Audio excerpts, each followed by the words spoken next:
नमस्कार दोस्तों, welcome to सबियंश्योर। मैं हूं प्रदीप मिश्रा। दोस्तों आज हम लोग बात करने वाले हैं जो इनकम टैक्स का एक्ट 1961 है, उसका एक सेक्शन है एटीयू। हम लोग एटीसी एटीडी ऐसा बहुत सारा जानते हैं, उसमें एक सेक्शन होता है एटीयू। इस सेक्शन के अंतर्गत उन लोगों को बेनिफिट मिलता है, उन टैक्स पेयर इंडिविजुअल्स को बेनिफिट मिलता है जो डिसेबल होते हैं। इसमें डिसेबिलिटी का एक अलग रेशियो होता है, वो मैं आपको वीडियो में बताने वाला हूँ। But those who are having disability can take tax benefit under section 80U। दोस्तों सबसे पहली चीज ये कि ये डिसेबिलिटी प्रूव कौन करेगा, तो जो मेडिकल अथॉरिटी होती है वो ये प्रूफ करती है कि टैक्स पेयर यानी इंडिविजुअल पर्सन कितना डिसेबल है।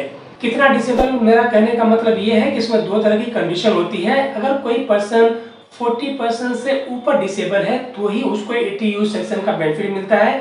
40% से ऊपर डिसेबिलिटी अगर होती है और 40% से लेके 80% तक, यानी अबव 40% एंड बिलो 80%, 40 to 80% की अगर डिसेबिलिटी होती है तो उनको 75,000 रुपीज तक का टैक्स डिडक्शन का बेनिफिट मिलता है।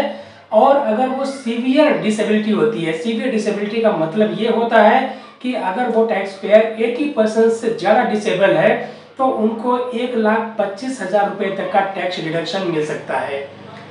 यानी under section 80U of income tax 1961 किसी भी टैक्स पेयर को दो तरह के डिसेबिलिटी बेनिफिट का फायदा हो सकता है।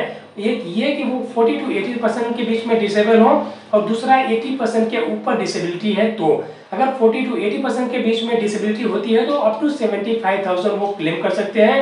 अगर if this disability is above 80% then a tax payer can claim tax deduction of 1,25,000। दोस्तों इंपॉर्टेंट बात यह है कि सेक्शन 80U का बेनिफिट कोई एनआरआई नहीं ले सकता है, यानी एनआरआई के लिए ये फैसिलिटी अवेलेबल नहीं है। कोई इंडियन रेसिडेंट इंडिविजुअल ही इस सेक्शन का बेनिफिट ले सकता है, ये किसी एनआरआई के लिए अवेलेबल नहीं है।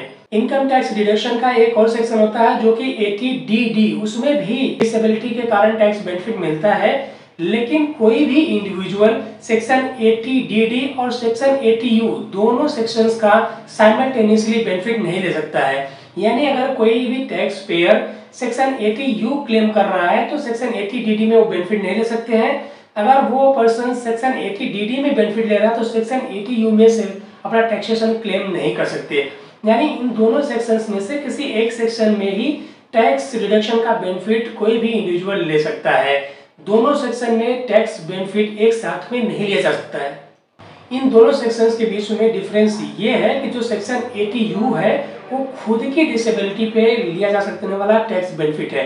यानी जो टैक्स पेयर है अगर वो खुद फिजिकली डिसेबल है तो उनको अंडर सेक्शन 80U ये बेनिफिट मिलता है। और जो सेक्शन 80DD है वो अगर किसी डिपेंडेंट के लिए कुछ खर्चा कर रहे हैं और वो डिसेबल है तो वो बेनिफिट मिलता है। यानी सेक्शन 80U अपने खुद के लिए यूज किया जाने वाला खर्चे में शामिल होता है।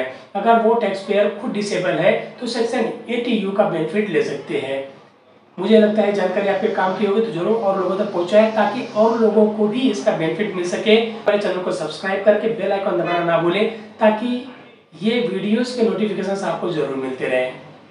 जल्दी हम आपसे दूसरे वीडियो मिले, तब तक के लिए थैंक यू सो मच, बहुत बहुत धन्यवाद।